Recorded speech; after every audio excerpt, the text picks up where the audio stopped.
History and philosophy of psychology from soul to solar psychology and the quest for the soul.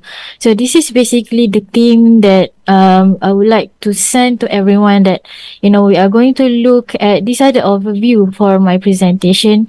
We are going to look at how psychology transition from philosophy to science and how do psychology describe man. We are going to look at the ontology, epistemology, axiology of psychology, schools of thoughts, key figures work, as well as we are not going to look at all schools of thoughts. We are going to look at some, and we are going to look at what are the missing elements in understanding man. And lastly, in the conclusion, we also look to, we are going to somehow highlight why do we need an alternative to have, and why do we need to have an alternative perspective, and how to do that. So this is the overview of my presentation. And before that, I would like to start man, because psychology will deal with human. We have looked at last time, the introduction. What are the, definition of psychology? We take the definition of psychology as a scientific study of human behavior and mental processes. But now, I would like to emphasize again, hopefully we can go back again to what is man from the Islamic tradition. And this is the core, the foundation that we have to hold on to in order to understand man. So I have taken this explanation from Professor Emeritus Noraini, Prof. Noraini's paper. So these are the description of man in the Islamic tradition. So man is basically, we start from Allah. So our creation is basically the best creation. For example, in Quran, Allah has said, indeed, we created man or human in the best form. So labeled as Ahsan Taqween. And we do carry attributes of Allah, but of course, in a muted form. So before we come here, we have made a pact with Him. And then, so after Allah has completed the skeleton once, our mother conceived us. So after He completed the skeleton, then God breathed His spirits to us. And then this gives rise to another entity, which is the self, or known also as the nafs. So because of this, man in general, man here refers to human, is not of this world, but we are both human and divine. We are basically a paradox, which is a continuum. We are from two opposite realms, which is the celestial and terrestrial. We are also an abid as well as khalifa. Because of this dual nature of man, man can choose his path. He can move towards the perfection, which is the divine revelation, or which is the divine nature of man, because we carry the names and attributes of Allah. Or we can go to the lowest of the low, or known as Asfal Safilin.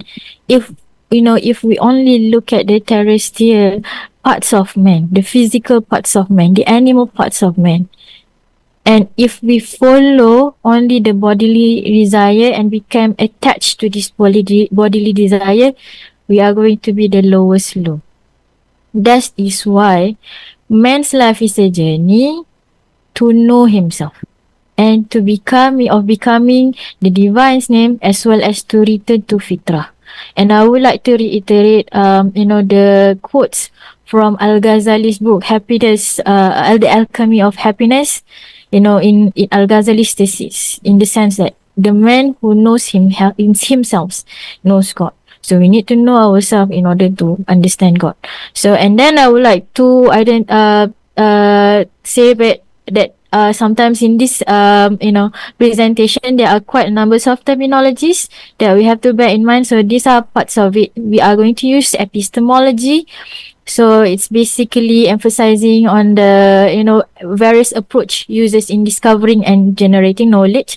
We have ontology, the reality of the truth. We also have the axiology with emphasis on the values. We have teleology, the purpose of the knowledge. We also use mechanism. So this refers to the doctrine of natural processes that are mechanically determined and capable of explanation by the laws of physics and chemistry. And lastly, empiricism. So this is the pursuit of knowledge through observation and experimentation. So here, when it comes to psychology, again, if you can flashback, last week lecture, that somehow the definitions can be, the study of human mind and behavior, or the study of the soul. So it cannot be dated back 2,000 years ago. So one of the scholars that discuss what man is Plato. So Plato somehow believed that in man we have soul, and soul is basically alive, and it is immortal. So he also believed in the concept of reincarnation. Because of that, when a person dies, the soul does not die, but it just simply withdrawing from the body.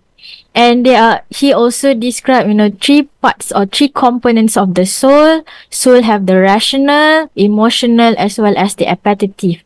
And the one that is immortal is the rational soul. So that is why, because it is immortal, that is why when, the belief in the reincarnation, so humans have, the true knowledge can be attained. And that's why, because it never perish, that's why we need to concentrate on the rational soul. So this is the works of Plato. Here, the soul is still exists. But then going to the West, understanding the Western world, because why we need to understand the Western world? Because psychology comes from the Western world. And this somehow, understanding the historical and the context in their history can help us to understand how they think. So now going to the Middle Ages, so this is where, religion, this is the time where some people also call it Dark Ages. So this is where religion somehow had hampered the society. So among the characteristic in the Middle Age is that popes and priests was like king. They are spiritually, politically powerful. They somehow use religion to manipulate people. And also they mix up with superstitious and irrationality for this personal gains. This is basically, if we are in Malaysia, to a certain extent we can label them as, penunggang agama. So, and as well as, during these Middle Ages, they were also influenced by Roman world profane glorifications of human body and the natural world. And the religious itself is become somehow corrupt. And they also constantly reminding the people with the original sins as well. And because of this, man is portrayed to striving, suffering, death. So this is quite, a saddened part of men. And for that, they somehow, struggle to escape or break free from these Dark Ages. And then comes the Renaissance, or what we call as Enlightenment. So during the Enlightenment period, this is where they become liberated from the church. So they start to break themselves down from the church, liberated message from the old religious bonds. So they try to advocate new ways of thinking. So what are the new ways of thinking? Use rational. You have to use logical interpretation of the world. They started to reject revelation as a source of knowledge, and they facilitate the scientific revolution. So many of the doctrines of religion replaced by the observation of the natural world. So they start to look for knowledge again, but they don't look back, or the origins of the knowledge that they want to create is, they don't refer back to the revealed knowledge, which is the Bible and so on, but they start from scratch, which is observation of the natural world. And more importantly, the inventions of machines had somehow become the model to understand man. So how to understand man is they compare it to machine. If you can understand machine, then you can understand man. So this is how they, how the zeitgeist at that particular time shapes the thinkers, how they think and how they produce their work. So gradually, the church dogma was replaced by the very thing it had proposed before, which is direct observation of nature. And, this transition is not, immediate. It takes time. It was steady, slow, painful, but it works. So in the Renaissance, there are many scholars. Parts of some of them is Galileo Galilei as well as Isaac Newton. So Galileo Galilei, as we know, the one who invented telescope. So he explains the world. He viewed the world as a perfect machine that can be understood using in mathematical terms. And he also tried to explain, some of the human experiences or some, for example, behavior in terms of mathematical or physical concept, or physics concept. So, for example, he proved Aristotle's contention that heavy object fall faster than a lighter object to be wrong. He uses, he demonstrate that whether it is light or heavy, they can fall at the same rate. So this is methods which is experimentation, demonstration, and for this, behavior or motions can be understood because they are governed by a single set of mathematical laws. And this can be explained in terms of external forces. And this is very important. Why? Because previously in philosophy, etc. So in philosophy, basically, we know that human behavior describe, what are the things that influence behavior is from the inner part of self. It's either your motive, your urges, your appetite. But this time around is different. It's from the external force. This external force and can be measured and can be calculated can make us understand human behavior. And this is basically important because here is when human experience is inferior to the world outside. And he also extends this idea to his ontology of reality. To him, when it comes to reality, there are two parts, objective and subjective reality. See, the objective one is called as primary qualities. They are absolute, objective, immutable, and capable of precise mathematical description. These include quantity, shape, size, position, as well as motion. The subjective qualities, which is the secondary qualities, is basically subjected to our experiences like color, sound. So those are based on our interpretation. And to Galileo, the one that is important is the primary one. So this again makes human experiences inferior to the world outside human experience. Similarly, for Isaac Newton, he is basically religious because he believed that because God made the universe, studying it objectively was a way to understanding God. So he conceived that the universe is a complex and lawful machine created by God. Again, although he is a religious, but this is the mechanistic value that he carried, believing that the universe is like a machine. This, because, man is parts of the universe, man can be understood as well as based on machine, how machine operated. And if we cannot, machine can be understood using law. So if you understand the law, how this universe operated, you can understand how man's operated. And this somehow law, can be expressed in mathematical terms.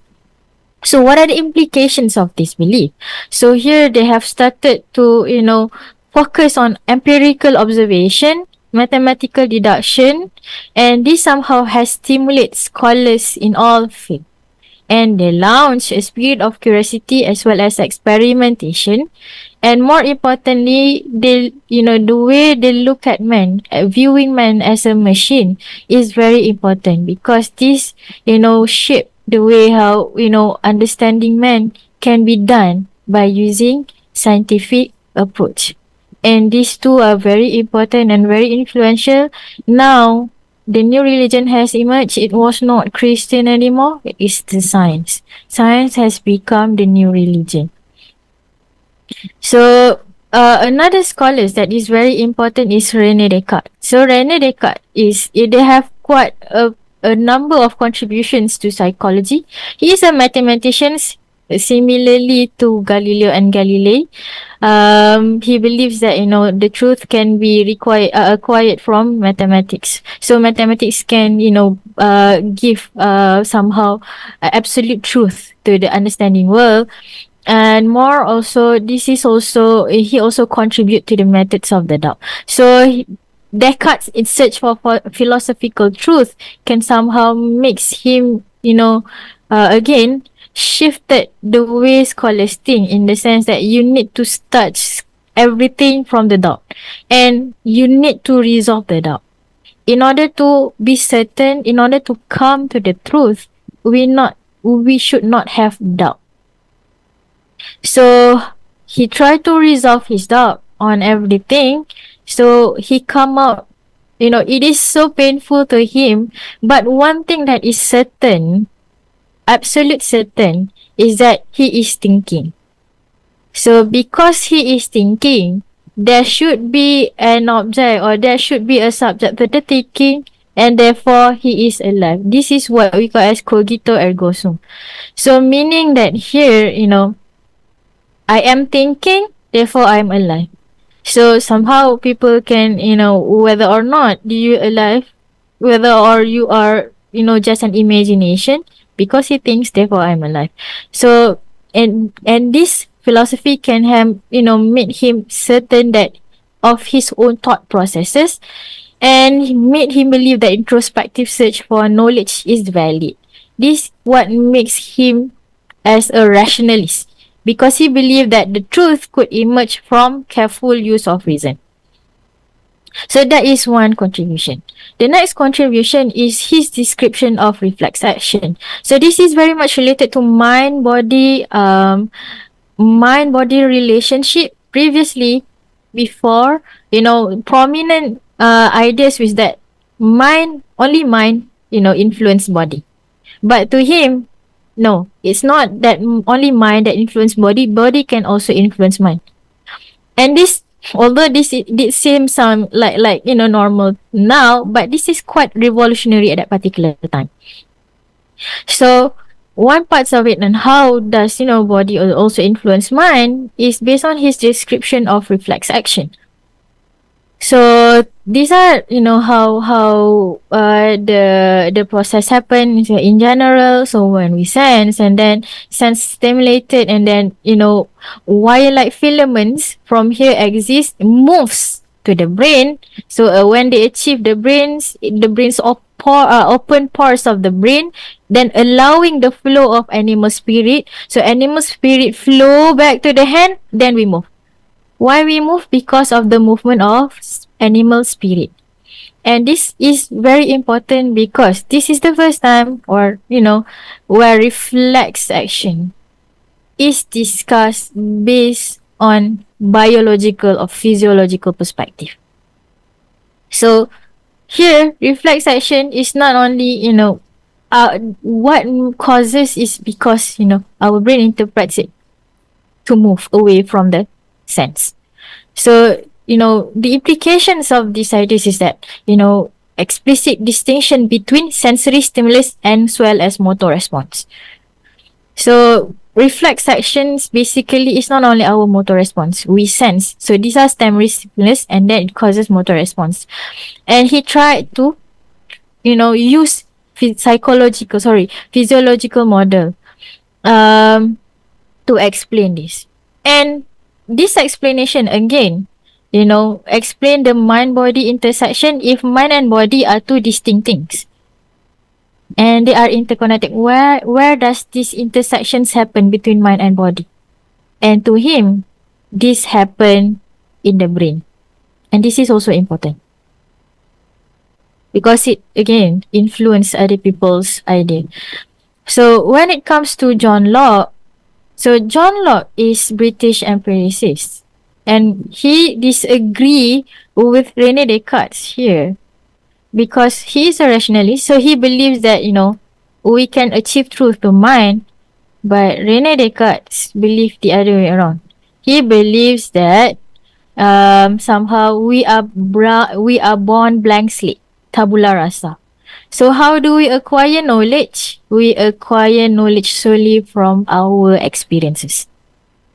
So this is very significant to psychology, because the way we experience, the way we acquire knowledge, through our experiences. He emphasized on the experiences.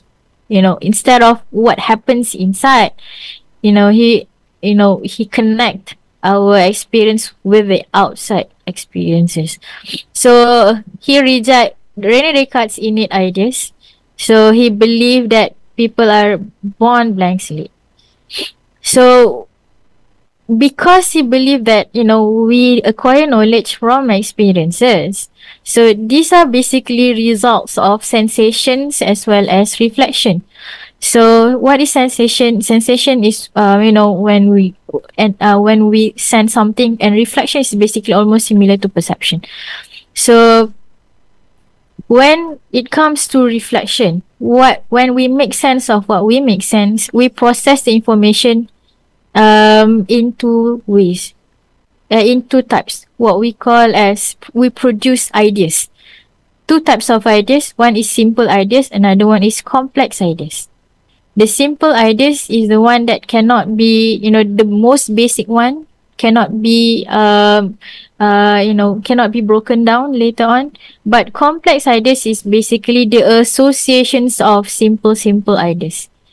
And these ideas of complex ideas and simple ideas is very important. Again, this somehow implications to here. So some example of simple ideas is red and we know apple. So complex idea is a combination of red and apple. When we look something, that is a red apple. So red apple is a complex idea, can be broken down into red and apple. So this has a very big implication because it is somehow atomistic organizational structure of the mind, in the sense that something big can be broken down. So if we can understand what we broke, the broken down or the basic simple things, we can understand the bigger thing. So believe that nature can be understood best by reducing complexity to the smallest.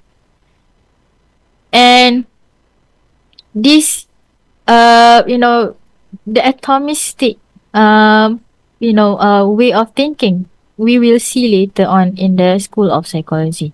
We also have physiological influence. Remember the reflex section explained by Rene Descartes just now? So physiological influence. So, the physiologists before the establishment of psychology, they do describe the reflex section, but now, not only based on assumption, philosophical assumption, they come out with a valid, concrete evidence to understand reflex action.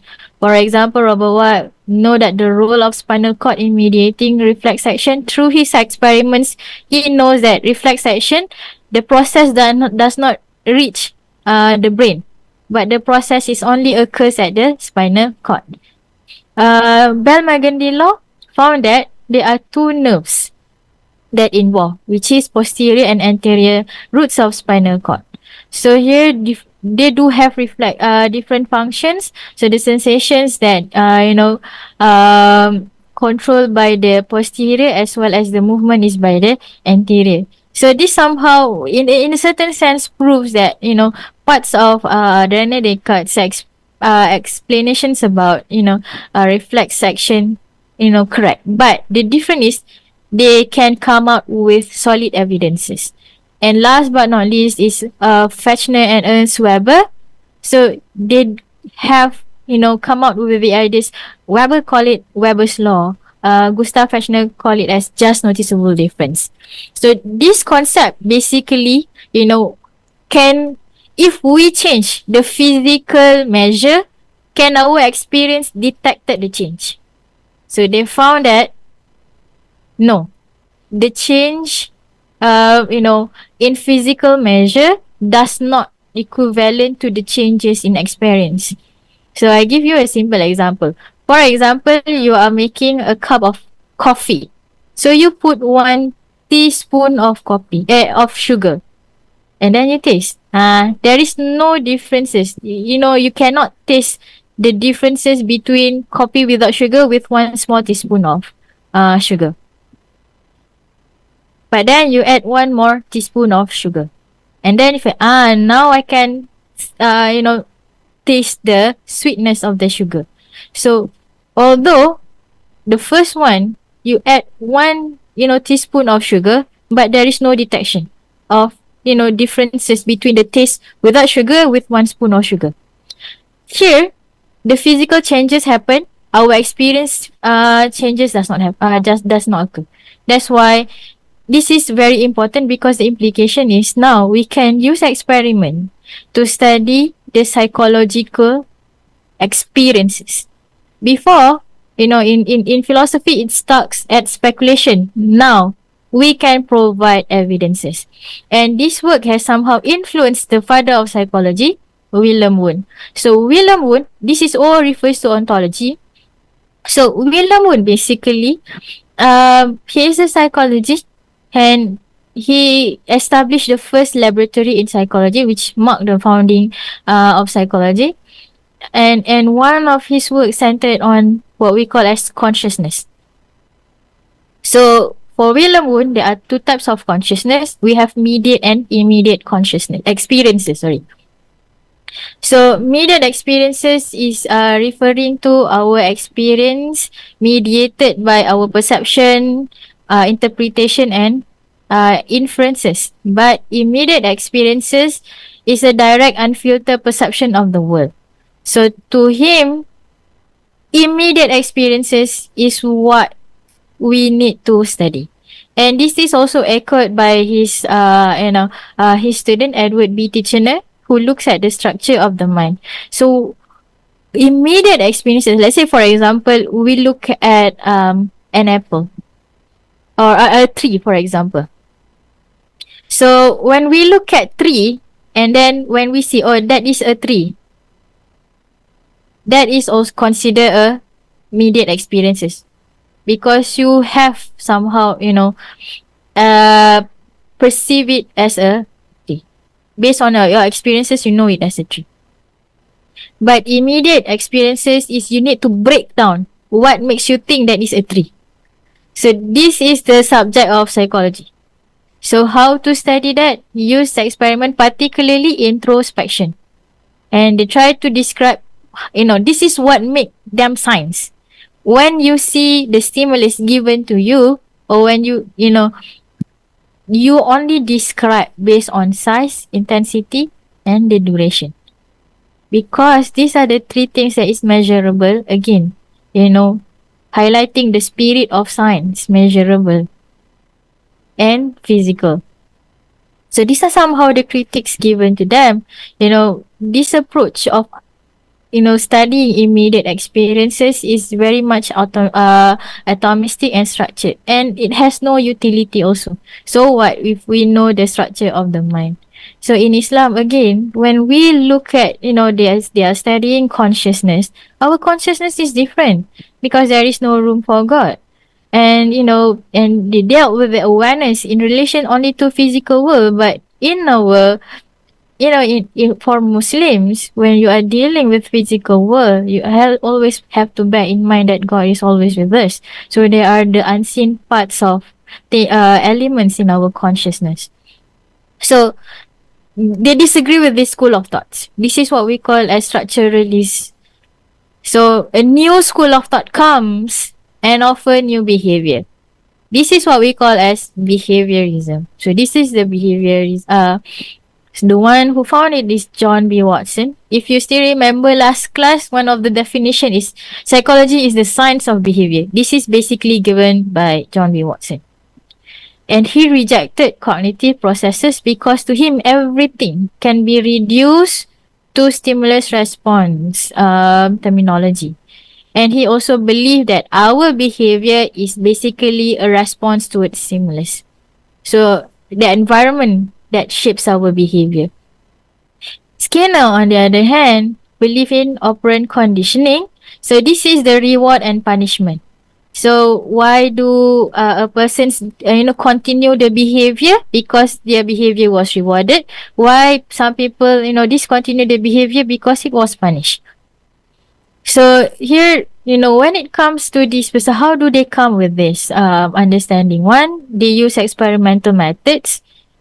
And interestingly, for B.F. Skinner, how he came up with reward and punishment, he conducted the study with human and animal. Basically animal. And in So this school of thought, they made no distinction between man and animal.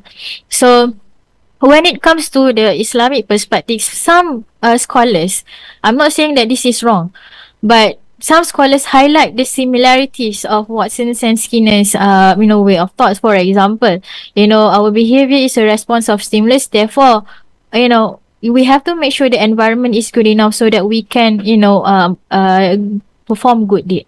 So here, emphasizing on the importance of environment. Some people do also compare, the reward and punishment to some concepts of heaven and hell. But the interpretation should be done in cautious. Because, for example, if we take operant conditioning, reward and punishment, if we were to translate into, if we were just to highlight the similarities between this concept with Islamic concept, so we forgot to look at the foundation, which is okay, reward is when people do something good, punish when people do something bad. But what makes something is good, what makes something is bad? Here, based on V.F. Skinner, something good and bad is not similar to halal haram in Islam. Halal and haram, it is in the law, in fiqh. But here it's solely based on person judgment. So it can move. So here the moral, when we want to, the moral aspects of man is not based on, on the divine knowledge. It is solely based on the interpretations of the individual. That's why it is not only, we should not only look at the similarities, but we should also look at the foundation of the ideas. Another school of thoughts, when we look at here, this is very much environment, but Sigmund Freud, another school of thoughts, which is, psychoanalysis or psychodynamic, can somehow, explain human nature in different way. So Sigmund Freud look at what we call as unconscious forces in man. So here, this is more environmental. This one within man, the unconscious force, which is, what is the unconscious force? It is basically conflicts within one man. But when it comes to Freud, he emphasized sex as the precursor of abnormal behavior. For example, hysteria was a result of childhood sexual abuse by parents or the adult. He also described personality, and most one famous theory is the structure of personality, id, ego, and superego. And how that he come up with this idea? He uses case study, free association, as well as dream analysis to understand, the unconscious force within man, as well as, the conflicts, inner conflicts that happening in man. So one of the critics is he overemphasized on sex and he relied on the limited sample case. But more importantly, this is what I want to highlight. So some of the scholars, highlight the similarities between id, ego, and superego. What is id, ego, and superego? It is basically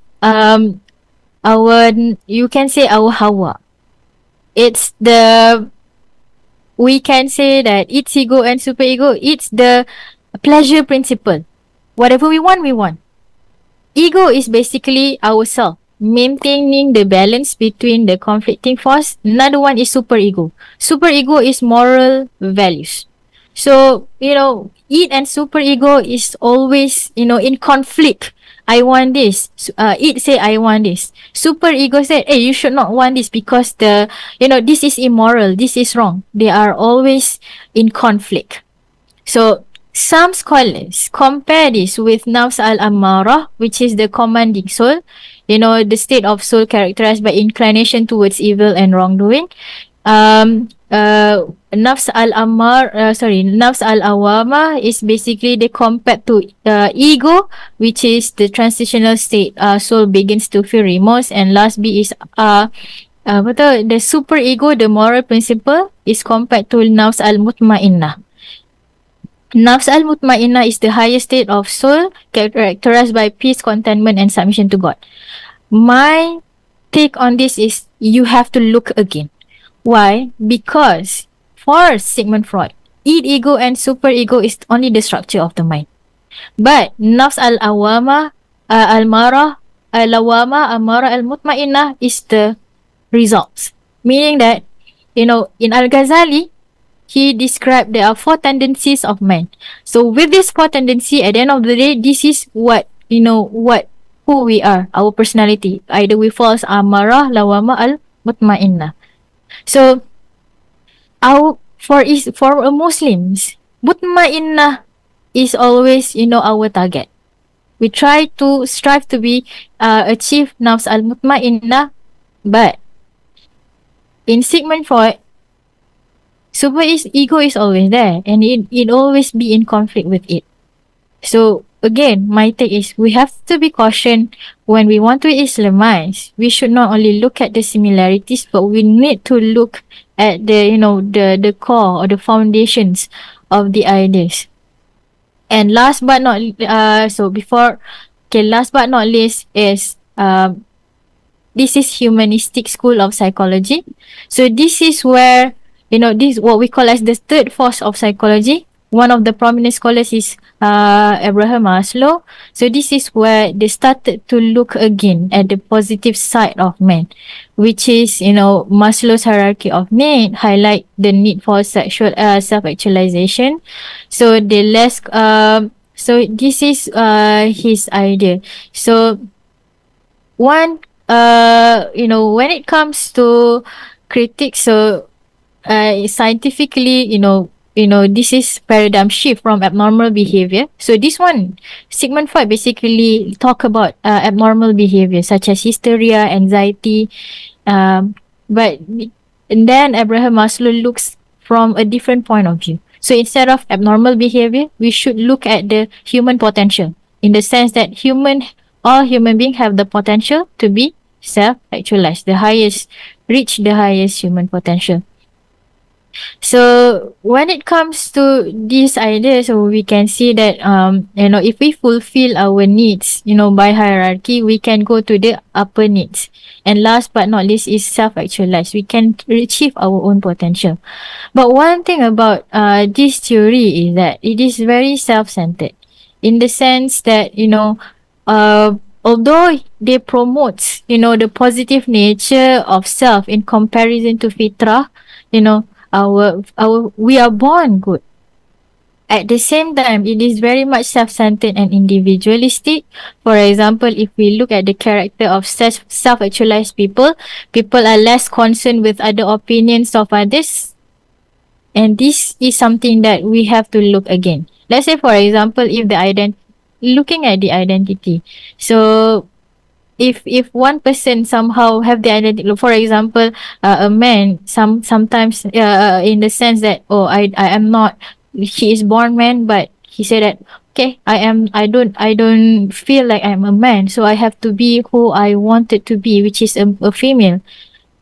This is fine according to the theory, because if he is okay with that, and he is somehow think that is his true potential, if he is happy, what makes him feel good, go for it. Because at this point, if you look at this theory, there is no room for God. There is no room for religion. The good and bad is very much centered on self. So this is among the critics. So if we were to compare again, we need to not to look only at the similarities, but we have to go back to the foundation. So I would like to skip this. So this is what can I conclude from the Western psychology. So if we look at the ontology, so man somehow has reduced to the material world. Consciousness, you look at how do you react to the stimulus. God is not there. We reduce ourselves to behavior. God is not there. We attribute it to our inner conflict. Again, God is not there. But when it comes to Islam, again, we have to understand that man is of the both world. The paradox of man. We are terrestrial, we are celestial. We are material, we are immaterial, and both.